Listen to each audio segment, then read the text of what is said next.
태국 북동부에는 거대한 고래 가족이 숲을 헤엄쳐 지나갑니다. 물론 진짜 고래는 아니에요. 사실은 7,500만 년 동안 형성된 암석의 일부입니다. 오래전 태국의 이 지역은 사막에 불과했습니다. 지각이 움직이며 사암을 밀어올리고 이 아름다운 산을 만들어낸 거예요. 이어져 있는 산책로를 따라 걸으며 하루를 보내고 싶으시다고요? 누구나 이 랜드마크에 갈 수 있습니다. 그리고 이 장소는 관광객들에게 점점 더 인기가 많아지고 있는데요. 일단 고래 한 마리의 뒤에서 끝없이 펼쳐진 초록 바다를 내려다보면 그 이유를 알 수 있을 거예요. 이 등산로에는 폭포와 이국적인 동식물이 다양하고 꼭대기에서는 이웃나라 라오스를 바로 볼 수도 있어요. 암석의 모양은 고래들이 함께 수영하는 것처럼 보이는데요. 이름이 새고래 바위라는 건 놀랍지 않죠? 거대한 고래의 등에서 태국을 볼 수 있다니 정말 멋질 것 같습니다.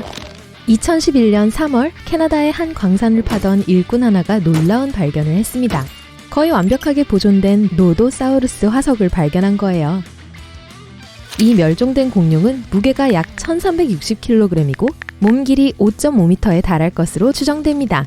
1억 1천만 년이 넘었지만 이 화석은 매우 잘 보존되어서 공룡의 육중한 갑옷과 비늘 같은 피부가 선명히 드러나 있습니다. 이 놀라운 발견을 파헤치는 데는 거의 1년이라는 시간이 걸렸습니다. 마침내 이 화석은 2017년에 캐나다의 한 박물관에서 공개되었습니다. 피부를 분석한 결과 예상치도 못하게 노도사우루스는 오늘날의 도마뱀이나 나방처럼 위장을 할 수 있었을 것이라는 분석이 나왔습니다. 걸어다니는 탱크와도 같은 거대한 크기와 척추뼈도 모자라서 말이죠. 오늘날까지도 연구되고 있는 이 공룡은 오랜 시간 동안 발견된 것 중 가장 중요한 화석 중 하나로 기록될 수 있습니다. 이 화석의 작은 특징들이 과거의 미스터리를 더 많이 밝혀내는데 도움을 줄 수 있을 거예요. 보이니치 필사본은 세계에서 가장 불가사의한 문서입니다. 1912년 발견된 이래 이 필사본을 발견한 모든 사람들에게 이 문서는 완전히 수수께끼였습니다. 기이한 외계 식물과 미지 물체의 그림, 점성술 기호까지들이 가득하죠. 하지만 가장 흥미로운 점은 글입니다. 본문에 사용된 언어는 전혀 해독할 수 없습니다. 누가 어디에서 쓴 것인지 아무도 알 수 없죠. 우리는 그 글이 진짜로 기능적인 언어였는지 혹은 단지 이 하나의 문서를 위해 만들어진 언어인지조차 알지 못합니다. 다양한 식물 그림도 역시 흥미롭습니다. 필사본에 있는 대부분의 식물은 식물처럼 보이기는 하지만 알려진 어떤 식물종과도 일치하지 않습니다. 영국의 한 응용 언어학 교수는 이 책의 글자 중 일부를 해독했다고 주장했지만 우리는 이 불가사의한 글에 대한 더 이상의 정보를 알지 못합니다. 남반구로 여행을 떠날 계획이라면 퀸즐랜드의 미스터리 큐레이터를 꼭 들르셔야 합니다. 번다버그와 진진의 중간쯤에 있는 곳으로 호주의 가장 놀라운 장소 중 하나입니다. 이름부터가 어마어마하죠? 1971년 이 부지는 애호박과 감자를 재배하는 농부의 소유였습니다. 이 농부가 농장을 확장하려고 하면서 쟁기질을 시작했는데 들판에서 큰 바위가 계속해서 걸렸습니다. 들판의 바위를 자세히 봤더니 그곳에는 바다 화석과 이상한 분화구 몇 개가 있었어요. 농부는 자신이 발견한 것을 지질학 교수들에게 알렸고 교수들은 이 바위를 연구하기 시작했습니다. 지질학자들은 그 지역을 파내기 시작했고 그곳에서 분화구가 가득한 거대 사암과 옥석층을 발견했습니다. 분화구는 모두 35개였고 암석층은 약 2,500만 년 된 것으로 추정됩니다. 이 미스터리를 연구하는 과학자들은 온천, 과거의 해양활동, 유성이 이 분화구들을 만든 가장 유력한 원인이라고 생각합니다. 그리고 저는 이 동네 이름을 번다버그와 진진이라고 지은 사람이 누구인지 참 궁금하네요. 정말 재미있는 이름이에요. 안티키테라 메커니즘은 고대 계산기의 한 종류인데요. 특별한 디자인으로 과학자들을 여전히 놀라게 하고 있습니다. 약 2000년 전 그리스의 배가 안티키테라 섬의 해안에서 침몰했습니다. 잔해는 1900년에 발견되었는데요. 다이버들은 고대 유물들 중 일부를 꺼낼 수 있었습니다. 고고학자들은 잔해에서 발견된 것을 분류하기 시작했습니다. 그리고 다른 어떤 것과도 어울리지 않는 물건을 발견했어요. 고대의 것으로 보였지만 기술적으로 아주 진보된 놀라운 장치였죠. 이 기계는 사용자가 시간과 별의 움직임, 일식, 달의 위상을 계산할 수 있었고 심지어 올림픽 같은 행사의 카운트다운을 놀라울 정도로 정확하게 셀 수 있는 계산기 역할을 했습니다. 이 정도의 기술이 이 잔해가 고대 그리스의 배에서 나왔다는 게 설명하기 거의 불가능할 정도입니다. 톱니바퀴 시계는 유럽에서 14세기경 만들어지기 시작했으며 그 어떤 장치도 이 기계와 닮은 구석이 없었어요. 어떻게 이 기계가 그 시대로부터 1400년 전에 만들어졌을까요? 안티키테라의 침몰과 계산기의 분실이 기술의 발전을 수백 년이나 지연시키게 되었던 걸까요?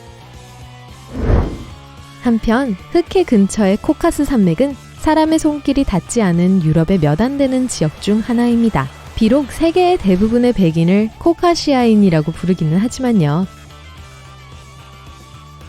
그럼에도 불구하고 고고학자들은 이 지역에서 고대의 거대 구조물을 많이 발견했습니다.